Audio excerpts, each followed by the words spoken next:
Grammar को हमेशा 2 नज़रों से देखा जाता है। एक होती है अच्छी नज़र और एक होती है बुरी नज़र। मज़ाक कर रहा हूँ। ग्रामर के 2 पर्सपेक्टिव हैं।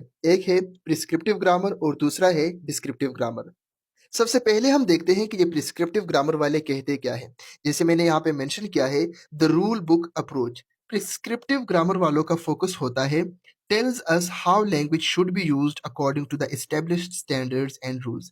प्रिस्क्रिप्टिव ग्रामर वाले कहते हैं कि भई आपने लैंग्वेज को उस तरह से यूज़ करना है जिस तरह से किताबों में बताया गया है। जो रूल्स, जो स्टैंडर्ड्स बनाए गए हैं, उसी के मुताबिक आपको लैंग्वेज यूज़ करनी है।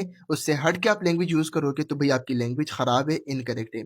इसके की कैरेक्टरिस्टिक्स हैं एम्फसाइज करेक्टनेस, ये हमेशा करेक्टनेस की बात करती है। Based on authority dictionaries style guides, मतलब ये एक अथॉरिटी की तरह ही काम कर रहा है कि कुछ ग्रामेरियंस ने जो रूल्स डिफाइन कर दिए, उन्हीं रूल्स के मुताबिक फिर आपको पूरी लैंग्वेज यूज़ करनी है। ये जो वेरिएशंस आती हैं लैंग्वेज में उसको कंसीडर ही नहीं करते। एक अथॉरिटी की बेस पे आपकी लैंग्वेज को जज किया जाता है। Used in formal educational context, ये जो रूल्स के मुताबिक बहुत ही रिफाइन लैंग्वेज यूज़ करना, रूल्स के मुताबिक लिखना, ये एजुकेशनल और फॉर्मल कॉन्टेक्स्ट में ही ठीक होता है। इसकी एग्जांपल्स देखें। I don't have nothing prescriptive grammar के तहत या फिर उसके मुताबिक ये गलत है। क्यों? क्योंकि प्रिस्क्रिप्टिव ग्रामर वाले कहते हैं कि कभी भी आप एक सेंटेंस में डबल नेगेटिव्स यूज़ नहीं कर सकते। आप तो या ये कह सकते हो आई डोंट हैव एनीथिंग, या फिर आप ये कह सकते हो आई डू हैव नथिंग। आप ये नहीं कह सकते आई डोंट हैव नथिंग। ये प्रिस्क्रिप्टिव ग्रामर के मुताबिक गलत है। एक और एग्जांपल देखो, आप इट्स मी नहीं कह सकते, आप कह सकते हो इट्स आई। अब आपको क्या लगता है कि डिस्क्रिप्टिव ग्रामर वाले खामोश होके इसकी बातें सुन के इग्नोर कर रहे होंगे? प्रिस्क्रिप्टिव ग्रामर के बिल्कुल ऑपोजिट डिस्क्रिप्टिव ग्रामर आती है और डिस्क्रिप्टिव ग्रामर वाले कहते हैं कि भाई हम एक साइंटिफिक अप्रोच के साथ लैंग्वेज को डिफाइन और डिस्कस करने वाले हैं। तो डिस्क्रिप्टिव ग्रामर का फोकस होता है examines how language is actually used by real speakers in everyday communication.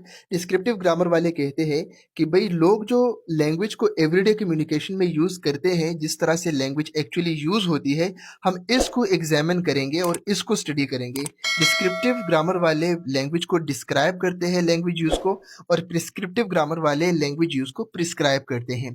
इसके की कैरेक्टरिस्टिक्स हैं एक्सेप्ट्स वेरिएशन एज नेचुरल। ये कहते हैं कि भाई जितने भी वेरिएशन है लैंग्वेज के, ये एक नेचुरल फिनोमिना है, नेचुरली ऐसे लैंग्वेज यूज होती है। और based on observation and data, ये कहते हैं कि भाई हम तो ऑब्जर्वेशन और डेटा की बेस पे ही बात करते हैं। और लास्ट है recognises dialects and registers. Descriptive grammar के अंडर ही हम डिफरेंट डायलेक्ट्स और रजिस्टर्स को रिकॉग्नाइज करते हैं। एग्जांपल्स देखें। Native speakers regularly say it's me not it's I. अब प्रिस्क्रिप्टिव वाले तो कहते हैं कि ये गलत है, लेकिन नेटिव स्पीकर्स नॉर्मली जो वर्ड्स बोलते हैं इट्स मी बोल देते हैं, न कि इट्स आई।